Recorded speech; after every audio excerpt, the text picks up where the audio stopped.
वहां ने जो बड़ी खबर आ रही है रूस और यूक्रेन जंग से जुड़ी हुई, दरअसल रूस की अमेरिका को डायरेक्ट वार्निंग है।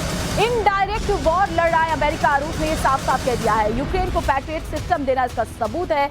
अमेरिका शांति नहीं युद्ध चाहता है। रूस ये बात बार दोहरा रहा है। जब से 10 महीने से ये वॉर शुरू हुई है तब से ही रूस ये बात कह रहा है कि अमेरिका जानबूझकर इस युद्ध को आगे और भड़का रहा है। यूक्रेन के पीछे अमेरिका खड़ा है। अमेरिका यूक्रेन को मोहरा बना करके ये चाहता है कि जंग इसी तरीके से चलती रहे, लेकिन ये बात ज़ेलेंस्की समझ नहीं पा रहे और इतना बड़ा नुकसान यूक्रेन को झेलना पड़ा है। इनडायरेक्ट वॉर लड़ा है अमेरिका। यूक्रेन को पैट्रियट सिस्टम देना इस बात का सबसे बड़ा सबूत है। और विद्या का एक बार फिर से रुख कर लेते हैं। विद्या, रूस शुरुआत से इस जंग की बार बात दोहरा रहा है कि यूक्रेन तो सिर्फ मोहरा है, यूक्रेन के पीछे जो पूरी पश्चिमी देश है उनकी ताकत है और खासतौर पर अमेरिका। अब जब पैट्रियट सिस्टम अमेरिका की तरफ से दिया जा रहा है उसका सीधा सीधा मतलब यह है कि अमेरिका यही चाहता है कि ये जंग और लंबी खिंचती रहे इसी तरीके से।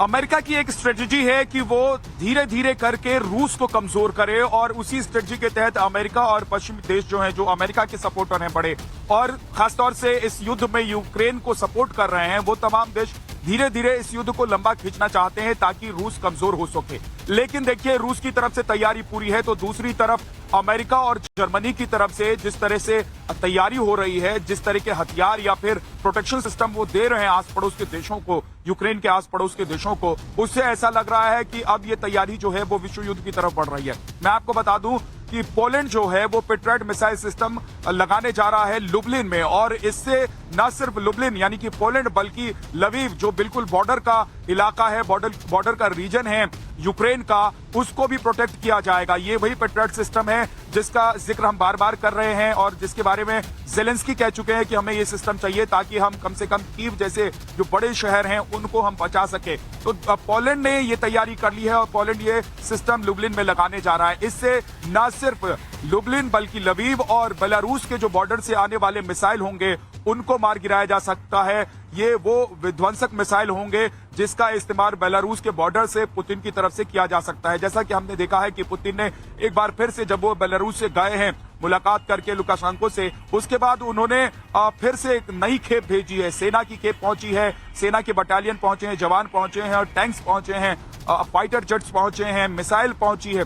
तो तैयारी एक तरीके से पूरे यूक्रेन को चारों तरफ से घेरने की थी, लेकिन उसमें पोलैंड जैसे देश या फिर हंगरी जैसे जो देश हैं, वो जो बॉर्डर के इलाके हैं वहां के देश हैं, ये तमाम देश अमेरिका की मदद से अपने लिए न सिर्फ एक तैयारी कर रहे हैं बल्कि यूक्रेन को अगर घेरने की कोशिश होती है तो फिर यूक्रेन को कैसे मदद पहुंचाना है या फिर कैसे डिफेंस देना है यूक्रेन को, उसकी तैयारी भी की जा रही है। लेकिन देखिए, दूसरी बड़ी बात यह है कि 25 तारीख का इंतजार हो रहा है। 25 तारीख को लगभग ये साफ हो जाएगा कि पुतिन की अगली रणनीति क्या है। पुतिन क्या, जिस तरीके से 24 फरवरी को इसी साल इस युद्ध की शुरुआत हुई थी और पुतिन ने दोनों तरीके से आसमानी अटैक भी किए थे और जमीनी अटैक भी किए थे, क्या एक बार फिर से रूस की तरफ से ऐसा अटैक देखने को मिलेगा? क्योंकि इसी बात की आशंका ज़ेलेंस्की को थी और इसीलिए उन्होंने आनन फानन में प्लान बनाया और वो गए और बाइडेन से उन्होंने मुलाकात की कि अब आगे क्या होगा। और इसीलिए पैट्रियट डिफेंस सिस्टम उनको मिलने के बाद यूक्रेन के लिए एक बड़ी राहत होगी। लेकिन देखना होगा कि आगे पुतिन किस तरीके से रणनीति के साथ आगे बढ़ते हैं। बने रहे हमारे साथ,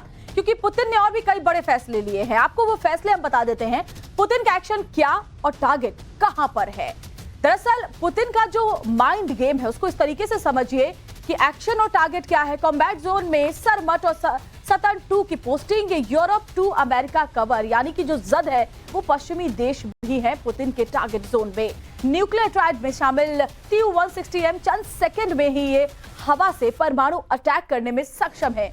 वहीं नेवी की क्षमता को कैसे बढ़ाया गया, देखिए, नेवी को हाइपरसोनिक मिसाइल न्यूक्लियर सबमरीन को देना साफ साफ समझ में आता है कि बाल्टिक सागर से नाटो की घेराबंदी करने के लिए रूस ने ये पूरा का पूरा प्लान किया है। न्यूक्लियर फोर्सेस के कॉम्बैट रेडीनेस का भी ऑर्डर रूस की तरफ से दिया गया है। इसका सीधा सीधा मतलब अगर आसान शब्दों में आप समझे कि किसी भी वक्त वर्ल्ड वॉर की तैयारी के लिए तैयार रहने के निर्देश पुतिन की तरफ से दे दिए गए हैं। और क्योंकि हमारे संवाददाता विद्या भी लगातार हमारे साथ जुड़े हुए हैं, उनसे भी इस बात को समझने की कोशिश करेंगे। विद्या, इन तमाम तैयारियों का सीधा सीधा मतलब यह है कि अभी पुतिन रुकने वाले नहीं है। जिस तरह के आदेश उनकी तरफ से अपने सैनिकों को और जिस तरह के घातक हथियार दिए जा रहे हैं, वो समझ में आता है कि आगे हमले और तेज यूक्रेन के अलग अलग शहरों में देखने को मिलेंगे।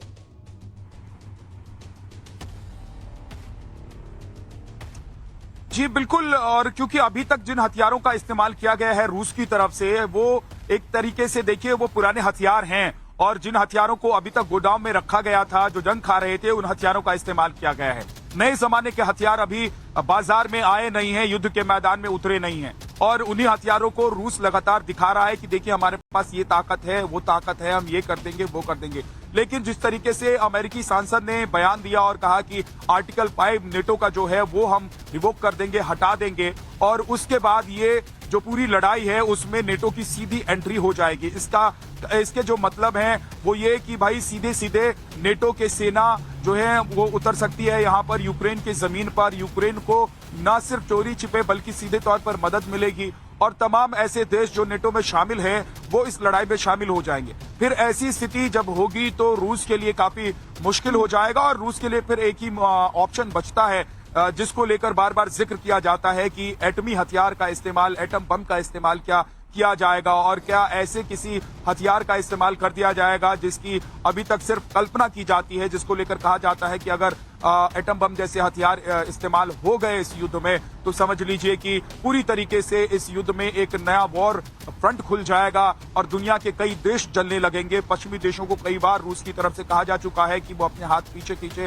वो अपने कदम पीछे करें। अगर जेलेंस्की को मदद देना बंद नहीं किया, यूक्रेन को मदद देना बंद नहीं किया, तो फिर इसके परिणाम गंभीर होंगे और पश्चिमी देश में इसका परिणाम भुगतेंगे। और यही वजह है कि हम देख रहे हैं कि पिछले कुछ दिनों में जो पश्चिमी देश हैं, जो छोटे छोटे देश हैं, जिनका रक्षा बजट बहुत ज्यादा नहीं होता है, रक्षा बजट पर वो बहुत खर्च नहीं करते हैं, लेकिन इसके बावजूद उन्होंने तैयारी शुरू कर दी है। उन्होंने करना चाहते हैं इस युद्ध को बड़ा बनाकर, लंबा खींचकर उस पुतिन से कैसे निपटा जाएगा, क्योंकि पुतिन को ऐसा नेता माना जाता है जो जरूरत पड़ने पर कोई भी कदम उठा सकते हैं, और बार बार उन्होंने ऐसा करके दिखाया है। आपको याद है जब यूक्रेन के खिलाफ युद्ध की बात चल रही थी तब भी तमाम जो एक्सपर्ट्स थे वो ये मान रहे थे कि ऐसा नहीं होगा, ऐसी संभावना कम है, क्योंकि दुनिया का कोई भी देश नहीं चाहता है कि युद्ध हो। युद्ध से तमाम देश जो हैं वो कमजोर होते हैं, लेकिन पुतिन ने ठान लिया था तो उन्होंने युद्ध की शुरुआत कर दी, और देखिए 10 महीने का वक्त बीतने को है और अभी तक इस युद्ध की परिणति क्या होगी, परिणाम क्या निकलेगा, ये कोई नहीं जानता है। और अभी भी